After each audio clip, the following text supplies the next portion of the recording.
Elton Iliriani kërcënoi me padi për shpifje shipe Hysenajn. Pasi kjo e fundit tha se thashë themi më i madh që kam dëgjuar nga emigrantët në Amerikë, ka qenë se Parashevi Simaku përfundoi rrugëve, pasi u merrte burrat grave të tjera. Shqipja ka zgjedhur Instagramin e saj për t'u përgjigjur Eltonit, duke thënë mes të tjerash: "Hap Instagramin dhe shoh disa video nga persona që flasin pa baza. Këta njerëz nuk dinë të ndajnë thashë themi nga akuza.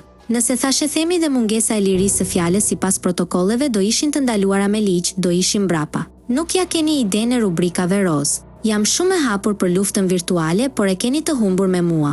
Jo pse se unë fitoj, por sepse ju jeni gjithmonë gabim. Dosja do na shkojë në Hag, por unë kam bashkëpunëtorin Ronaldo Sharkën që ai kishte kufjen mikrofoni. Unë e lash si thashethem që të mos kishte keqkuptime. Ju lutem çdo gjë që thuhet në rrjetet sociale. Merreni siç e themi dhe jo si ju leverdis."